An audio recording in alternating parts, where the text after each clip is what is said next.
to see these players that are getting that much money and playing for a club like Man United, if that's the problem, that they're not given everything, it's a sad state of affairs. So the topic of club culture is intertwined with the ongoing debate over tactics as Manchester United's goal-scoring troubles persist.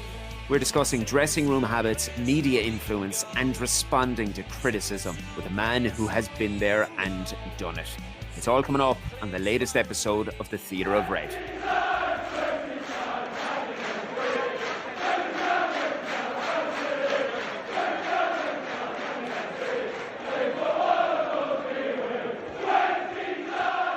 Hello to you, one and all. How are you all doing today? Despite having several days to sleep off the disappointment of yet another unsuccessful London trip, the frustration still remains ahead of the visit of newly promoted Sunderland this weekend. Now, although social media has responded in a typical manner, I have opted to use this week's show to try to gain some semblance of understanding about what is going on at the club from a man who has scored goals across the Premier League, the Championship and the Scottish Premier Division. A long-time buddy of mine, former Ireland international, Mr. Daryl Murphy. How's everything in Waterford, pal? All good. Can't complain. Good man. It's great to finally have some time to chat on the podcast, given we've shared stages and radio boxes on many occasions. One of the main reasons that I wanted to chat with you stems from the fact that you have no vested interest in United. And with over 150 goals for club and country, I'm hoping that you can offer some professional input about what in the name of God is going on at United that so many of these international footballers are just incapable of putting the ball in the back of the net. I ask this because, as is weekly news across any mainstream outlet, Ruben Amorim's side is creating an abundance of goal-scoring opportunities. For whatever reason, they appear incapable of finishing them. The formation and the tactics are an obvious talking point, but we'll leave that for a little while and just focus solely on your perspective regarding an endless catalogue of missed opportunities, because, call me deluded, I don't think that has anything got to do with a three at the back. Are these chances being missed simply a matter of confidence, or is there something more profound at play here, Daryl? I think 100% is confidence.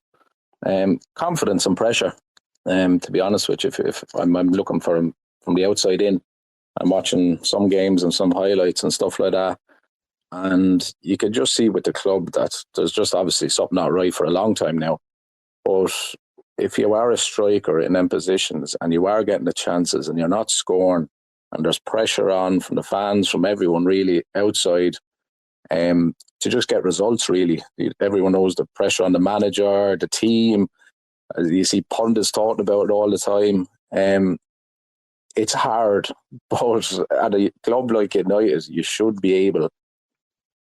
That's the reason you sign for clubs like that. You have a certain mentality, you have a certain resilience about you that's all noise. You just get on with your game and you have that focus on scoring goals if that's your job in the team.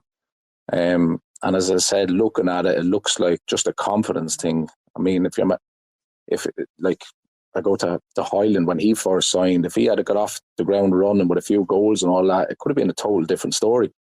It's just when you're not scoring for a club of that size and that magnitude and the pressures and everything that's on it, it starts eating away at you. It becomes a weight on your shoulder. And the more you go, the more games you go without scoring and you're getting the chances. It's not as if they're not getting the chances. They are getting the chances and they're not putting them away. It just creeps into your mind a little bit. And as I said, it's kind of a lot of things involved in it with the pressure and just a bit of composure and the sort of mentality where you go, I'm here to score goals. That's my job. I'm going to do it. And you need that kind of fire in your belly, really, just to be, I'm on it. I'm going to score and keep telling yourself that. But at the minute, it's just not happening for him. It's not. And it's not happening on a weekly basis. I'm one of these individuals that, as I regularly state to my detriment, I support managers, coaches, players, thick and thin by and large, regardless of what's happening, because I always take this approach that if you support Manchester United, it's you against everybody else. That's the way it's always been. It's the way it's been for 30 odd years that I've been involved with the club. You enjoyed several years in the Championship, including that unforgettable season under Keano with Sunderland, as well as hugely successful stints with Ipswich, Forest to Newcastle. But crucially, you're speaking about pressure. You also spent 4 seasons in the Premier League and a couple in Scotland with Celtic. There is so much to be said about the differing pressures and the quality of opposition across the three. But I think it's fair to say, whether you were bearing down on a goalkeeper at Old Trafford, Hillsborough or Ibrox, the requirements are still the same. Now, you mentioned Hoyland, and we've seen what pressure can do to players in Manchester, and Hoyland is probably the most optimal recent example. I think because it's too soon to say anything credible about Benjamin Sesko. He's not there long enough. As a former striker and now a coach, from the outside looking in, how did you view the situation with Hoyland during his time at the club? Because yes, it took him a long time to get off the ground running in the Premier League. It was totally different in cup competitions, particularly in the Champions League, where he looked to excel. And do you believe that there were fundamental failures on the player's part, or was his situation more so the byproduct of the systemic issues at Manchester United? Yeah, I think when he went there, the club wasn't in great shape, really, was it? No. From results point of view and chances created. But I think it was just a lot of weight on his shoulders for such a young lad coming in to a club of that size. And I keep going back to the pressures of it. Like, you're hanging your hat on this fella coming in, and they paid quite a bit of money, I think, if I can remember, for him at the time. And like, you're expecting him to just go in there and bang in the goals that are going to get you challenging. And like, it's when you think of it, like the pressure that's on, like they didn't really have. Who was there at the time? I can't even remember now who was the main striker at the time. But if you had, say, a Wayne Rooney who was there and coming to the end of his career or something like that, and you're coming in behind him and he's taking all that heat and he's scoring the goals and you're just coming in and you're playing a bit to get your foot in the door and you're easing your way into the club. It was like he was just thrown in there to go and produce for us. That's what it seemed like. And at that age and that pressure, it's very tough. You'd want to be some player to be going into a club like Man United at that age and start banging in goals for fun. So I pitied him, to be honest with you. I was actually, and I not that I'm a Liverpool supporter, but I won't be a diehard Liverpool supporter. I support Newcastle, Sunderland, all the teams I've played for as well.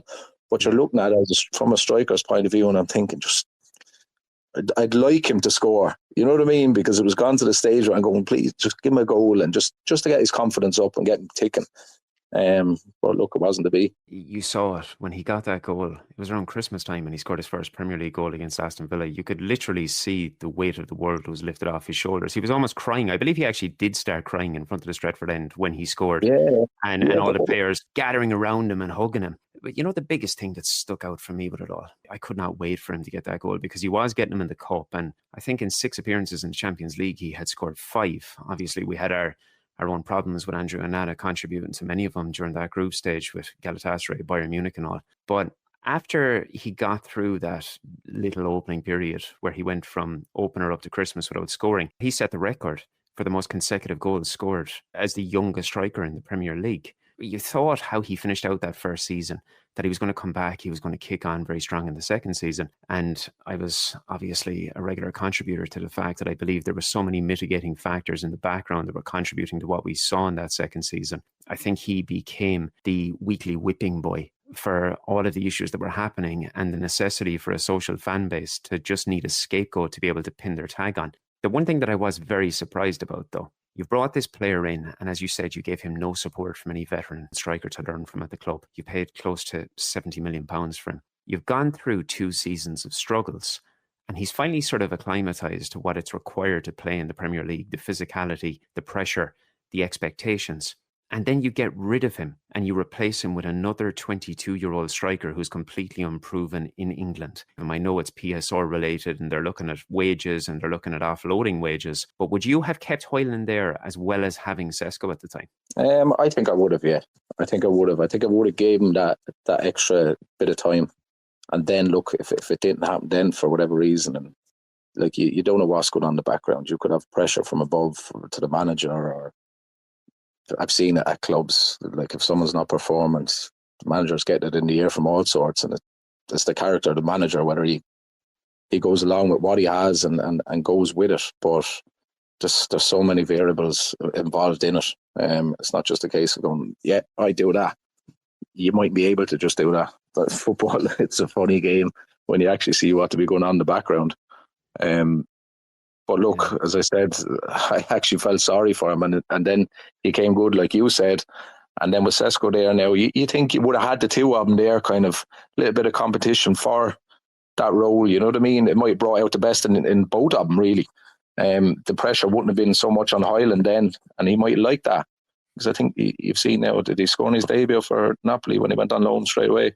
He did, and he had scored for Denmark a couple of days before that. But as you said as well, like you can play in whatever league you want in the world, but the Premier League's a total different ballgame when you come there. The physicality, the pace of the game, it's just different. Some players can adapt to it quickly, and other players, it takes them a long time. And I think he just needed that little bit of extra time, maybe. On top of that, I think we're all fully aware that they're generally given little to no time to adapt to their surroundings. You have to hit the ground running, you have to score immediately, otherwise you're labelled an immediate fault and mainstream media jumps on top of you. But from what you've seen of Sesko and then Brian Mbeumo and Matheus Cunha before joining and throughout their limited time at the club so far, do you believe that is a Premier League challenging attacking line when they settle with each other? I don't know about Premier League challenging.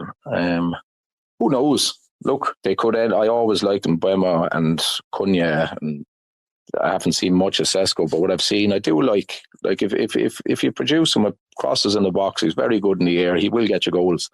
But it might take him another time to adapt as well, you know. Like they're just kind of thrown in at the deep end, really, aren't they? And it's just a kind of a hope more than that, and I hope he gets off to a good start.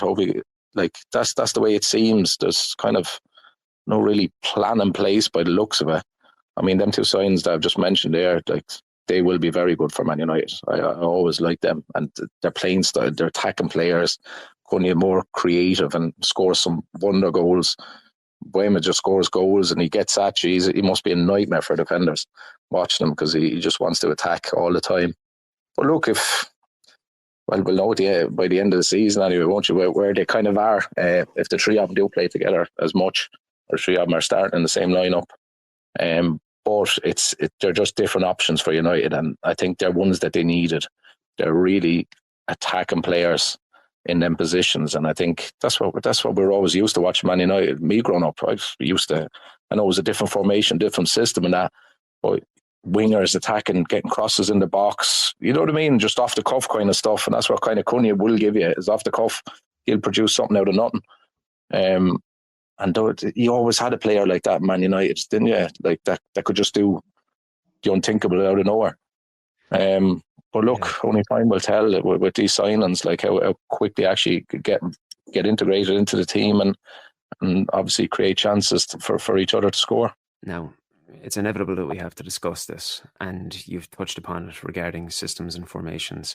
From your perspective, having played under various managers with a range of different tactical ideals, I think it's fair to say that you've had your fair share of adapting to different environments as a striker at the top level. Now, one of the most prevalent debates in the fan base at present is this argument over whether the fundamental issues that we see stem from Amram's philosophy or the need for a cultural change in the football club. When you sit back and you put your feet up on a Saturday and you're looking at the football, you, me, anybody else, just genuine supporters, and you watch a Manchester United game with players like Matthias de Ligt, Bruno Fernandes, Casemiro, Mbeumo, Cunha, as we said, and more, can you tell me, as an ex-pro, how a supporter can wrap their heads around watching the side perform as strongly as they did in defeat to Arsenal, and then to capitulate in the manner that they did against Grimsby before performing very poorly in the derby and then again at Brentford? In your view, is this system related or is it something else that we're seeing? I don't think it's system related. I know, like, look, he's very stubborn in the way he plays, and that's the way he's always played. He wants to play like that. But I think, like, as a manager, this day and age, you have to be able to adapt and change formation. Regarding what game it is, different games, you might have to tweak it a little bit. He sticks by his guns, in fairness to him. But I wouldn't blame the formation. I just think it's whether the players, like, looking at the Man United team, it looks like, I don't want to say the players are kind of losing interest in him now or anything like that, but it's just a body language. It's just like, it's like people aren't really, really trying. that's just my point of view now. I could be completely wrong. That's me looking at a game and thinking, Man United of old, you'd have players 100% going into tackles, running for everything, challenging for everything. It just looks like they're not doing that. And I don't know, it's like he's had a bit of time now, hasn't he? And I think if it was anyone else and the results they've had over this course of time, I don't think that they'd be in the job, to be honest with you. But I think they're just sticking with him because they probably have to go through so many managers now. They'd want to go looking again. But going back to the formation, I don't think it has much to do with that. I think it's more the players just aren't performing, mainly. So someone could listen to that, and from the listeners that we have today, many will end up sending me emails about this. If it is a situation that you have players that aren't performing, as you said, or that you have certain players that from your perspective, looking at it, that maybe they're not giving 100%. I know some supporters will look at it and say, well, that's down to the manager, because the manager is ultimately tasked with getting the best out of each player in his squad. And that's a pretty fair statement, I think. But at the same time, if we're talking about it within the realms of this debate that's ongoing about whether it's formational, whether it's philosophy, or whether it's a cultural aspect, if there is players that are putting on that shirt and playing at Old Trafford and not giving 110%, surely that goes beyond tactics, philosophy, and manager. And that's the culture that's at the football club at this moment in time. Would I be correct in saying that? Yeah, I'd say you probably are. Because at the end of the day, if you're playing for Man United, the manager should not need to get you going for a game. I know that's their job, and they will. They give you certain instructions. They give you a little pep talk before the game or whatever it is. But at the end of the day, you have to have it in yourself.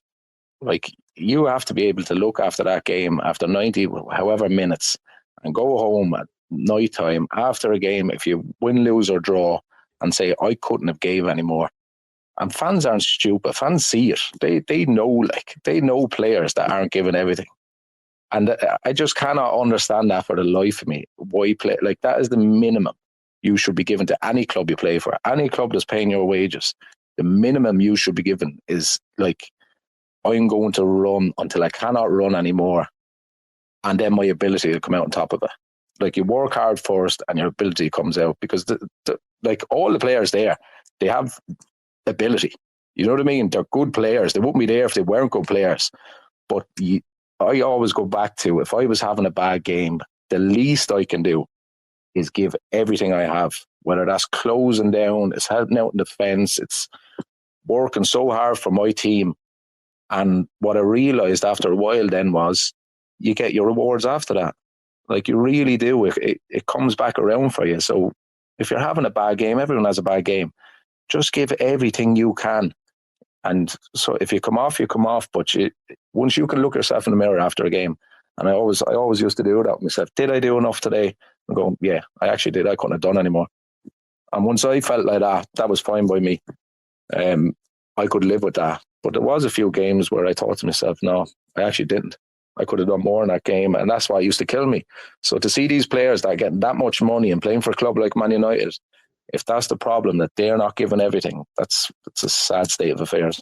That is spoken like a proper professional, and that's spoken like what I would expect you would hear inside the Manchester United dressing room. It's why I was so vocal after Grimsby, when so many people pointed to Amram and the setup and the structure, and you saw all those images of him with the tactical board on the sideline. The one point I made was, with the very best of respect to Grimsby, any 11 Manchester United players should have been able to go out onto that field with no manager on the sideline, and they should have been able to beat Grimsby Town. And I'm not saying that being some sort of obnoxious individual, but that, like, any 11 players from that squad, Daryl, they should have absolutely dispatched Grimsby. Yeah, now, 100%. Naturally, it's very difficult for supporters to stomach what's going on, because you have this continuous sense of one step forward and two step backwards. One gripe that I have that goes alongside this is this continuous input from former players who spend hours criticising every single manager, and a list of current players, your arm long, and this goes every single year. Like, I'm not naive, I'm doing this long enough, and I understand that comes part and parcel with being a Manchester United player. I'm sure that there's a sense of understanding that comes when you sign for the football club. But when you have club legends like Paul Scholes and Roy Keane endlessly speaking, I can't help but feel that this is as damaging as a toxic dressing room full of current players. Now, You could make a case for difficulties in any position at the highest level. But when we've spent time speaking about the goal scoring issues, do you believe that all of this external noise is ultimately damaging the morale and the confidence of the first team players? Or is it easy to drown it out when you're in there? Look, you can see from both ways. I think now, this day and age, with the amount of coverage we have from loads, so many different sources, on the games and the commentating and stuff, and the studio with the ex-players, as you mentioned. Back when I was playing, we didn't have as much, so you wouldn't really hear the noise or see it or see what's been said. You'd have the papers and all that usually, but no one used to read the papers if you got a bad result or stuff like that. It was just common sense. But social media, everything now, it's just so, everything's under the microscope. And you will get players, I'm sure you get a lot of players that will read all them messages, all those comments. They'll watch Sky Sports for Paul's goals, Roy Keane, whatever. And it just depends on your character. It depends, like, if that was me and I was after having a bad game, and I always say this to young lads, I'd use that as fuel to get me going. That would fuel me up. People saying bad, like, give me bad reviews or saying he's not working hard enough, he's not doing that. I'd use that. Whereas I can see the other side of it, where you might have players in that dressing room, they mightn't have the mentalities, they mightn't be strong enough characters that they can take it, but they're watching it and it's in your face, it's all over everything. You have podcasts, you have the overlap, you have Sky Sports, you have everything, social media, and everything is bad when they're losing and they're on such a bad run and players are getting hammered. It can dent their confidence. Let's be honest about it, they're human beings at the end of the day. Certain things could hit a certain soft point, but if I was a player playing now and stuff like that, I'd try to ignore it as much as I could, to be honest with you. But I would use some of it to fuel me, like a kind of, I'll show you then. You know what I mean? Just to get just something. You shouldn't need it, but if you're playing that bad and you're losing every week and stuff like that, I'd be using that as a bit of fuel for me to show people and prove people wrong.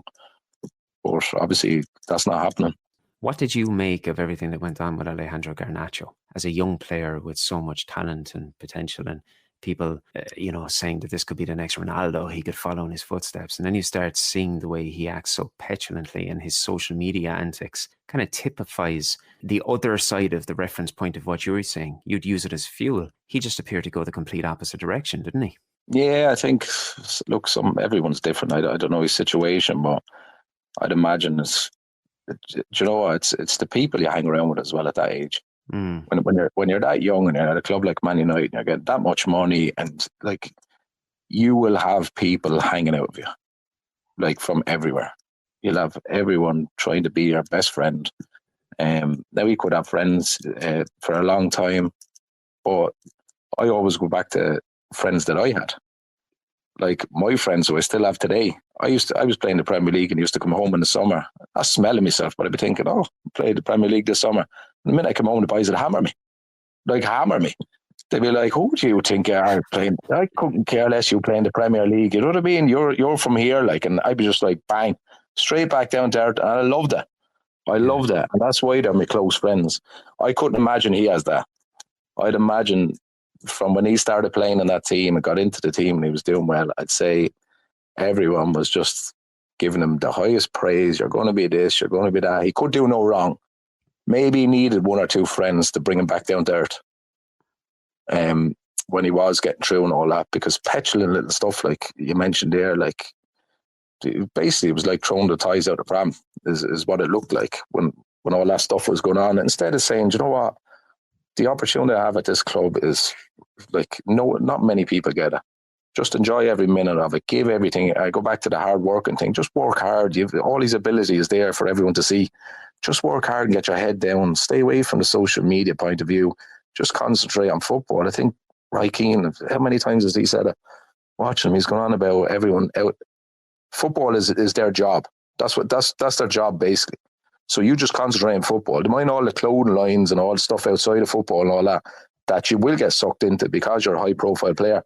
And I think when Roy said that, I was just going, that is a perfect point of this day and age with footballers, young footballers that are up and coming, and people trying to latch onto them outside of football. Just concentrate on football. You can do all that, at the end of the season or whatever. You know what I mean?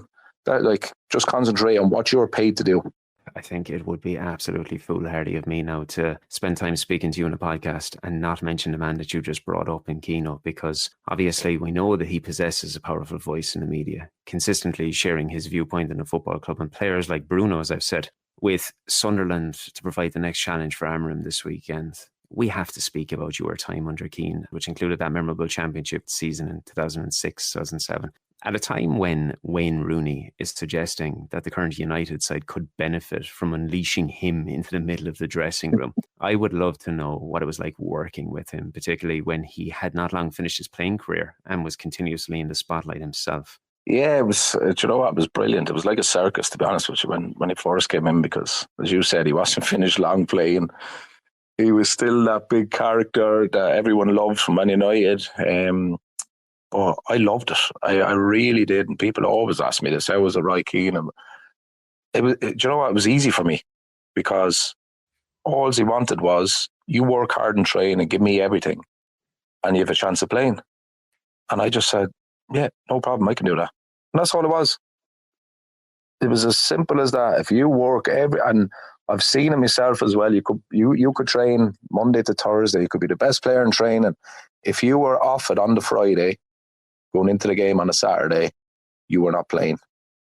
And everyone knew that. So our Friday sessions used to be, oh my God, 100 miles an hour, fellas. But that's the way it should be at every club. You know what I mean? But that's the standards. Yeah, like, everyone knew that if you were off it on a Friday, you were not playing on Saturday. So the hunger and desire from everyone to be on top of their game, not just Friday, but I mean all week. You'd obviously be watching it all week. But the Friday was the one where, if you had a bad session on a Friday, you were sweating to be playing on a Saturday.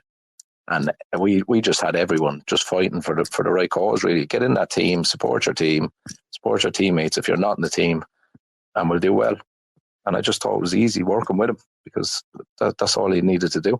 Kind of sounds like what I was expecting. There's so much you can read and you can see in documentaries, but when we're speaking about the necessity for a cultural reset at Manchester United and have proper standards there, you can only imagine that this is a man that embodied exactly that. I remember looking at the documentary of that championship winning season. I remember coming quite near the end of it. Didn't Stoke seeing somebody else turn up late? They got stuck on the motorway coming up near the end. There were three of them. Yeah. There was three of them got stuck. Yeah. And the three of them were told, yeah, you're not coming. He was straight down the line. Do you know the funny part about it is, we were actually waiting, like, we used to meet at a service station, and we're all on the bus, and it was just gone a minute or two past the time, I think, or something like that, or probably 5 minutes after, and they were ringing saying, yeah, we're on the way there. I think as the cars pulled up, Roy told the bus driver to go as they were pulling up. Oh, really? If I can remember correctly, I think it was something like that, and he was just like, no, we're not waiting for anyone. And that was it. Like, you knew you couldn't be late for Roy. And that was it. You could not, like, that. He didn't ask for much. Work hard every single day in training and be on time. I think that was a big thing for him. Be on time. And I remember I was late once in my whole career, and it was for Roy at Sunderland. I just literally woke up. Alarm didn't go off. I woke up. I was like, I think I had like 20 minutes to get in there or something like that. I was like, oh my God, I'm never making it.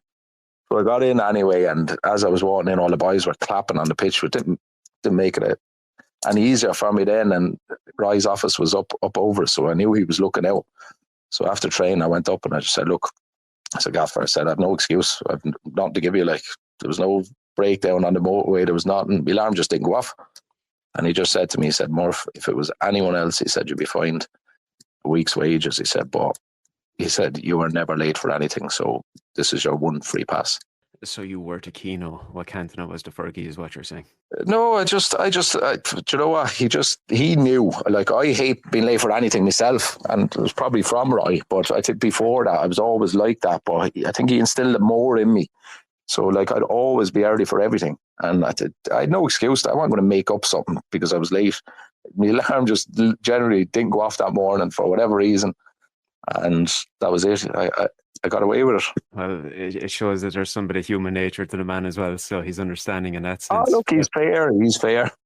Given the importance of what gaining 3 points before heading into another international break would be for Amram, coupled with the fact that Sunderland have had a pretty promising 6 games on their return to the top flight. How do you see United responding at Old Trafford on Saturday against Sunderland? Oh, well, that's the thing. You just don't know what way they're going to go, do you? I couldn't even call anything with Man United now, to be honest with you, after watching them for so long. And you don't know what you're going to get for the players. You don't know what way they're going to come out. I'd imagine there is a lot of pressure a long time now, but it can't keep going on like this. I think something has to change.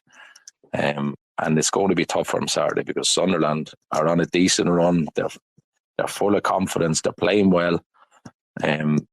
Look, it would have surprised me if Sunderland bet Man United. It wouldn't. It actually wouldn't. And I know as mad as that is to say, if you said that years ago, you'd be called the biggest fool ever, because you never would have thought that. But look, nothing surprised with Man United at this stage. It is a sad state of affairs and a really bad indictment on where we are at this moment in time. But I know for everyone listening, I can only throw out my usual optimism and say that hopefully the penny is going to drop and something is going to happen there, because if we head into another international break with anything other than 3 points after what happened at Brentford, it's going to be very, very difficult to see how he gets out of that international break unscathed, I think. But yeah. Daryl, as always, it is an absolute pleasure to spend some time with you, my man. You are busy of late. What have you got going on for yourself at the moment? I'm out at the minute I'm working with the academy probably the last few years. I've done a bit of coaching in the Waterford United Academy. I've done a bit of coaching, but recently, over the last season, I've do individual performance.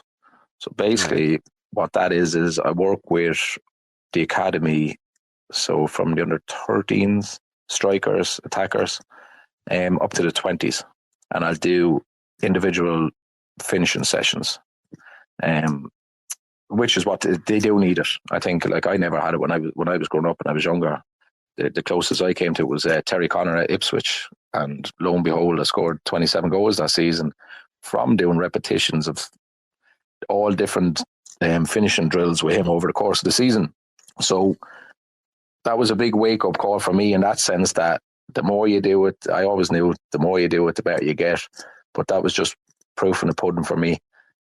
So I'm trying to instill that into the lads now, and like we've some even 13, 14-year-olds, good players, like, that just need to work. They just need the extra. It could be I'll go in tonight now. I'm actually in tonight, and I'll do 20 minutes, 25 minutes max with 2 of the 13s. Then I'll do the same with 2 of the 14s.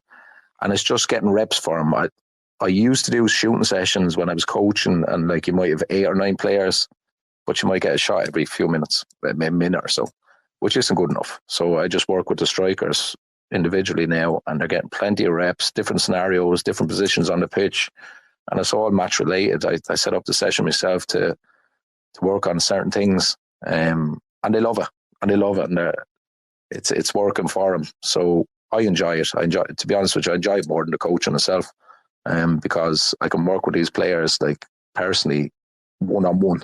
You know what I mean? I might have 2 max for a session.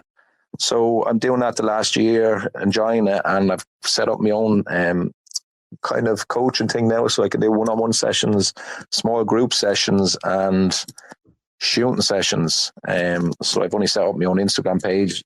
I haven't launched it yet, to say. I just kind of posted something there last week saying coming soon. But it's DM9 Coaching on Instagram, and do you know what? I like to give a little bit back. So the younger they are, I don't care what age they are, it's good for them to start that young and just get into good habits. And so yeah, it's just kind of just giving a little bit back, and it keeps me busy as well. Fantastic. So it's just on Instagram. Is it DM9 Coaching? DM9 Coaching, yeah. I have an email address there as well as dm9coaching@gmail.com. But all the details are on the Instagram page, if anyone was interested or wanted to do anything like that. That's fantastic. I don't suppose you're ready and willing to jump on a plane and go over to Manchester and offer some advice over there, are you? No, I'm all right where I am. I don't think anyone could help them at this stage. Brilliant. Ladies and gentlemen, the legend that is Daryl Murphy. I will be back to you all next week following what I hope will be a better day against Sunderland. And I pray that we are speaking on slightly better terms than today. Please remember to like and subscribe wherever you're listening. And if you'd be kind enough to leave a review, as always, that would be greatly appreciated. So enjoy the rest of your week and the football at the weekend. And I will speak to you all very, very soon.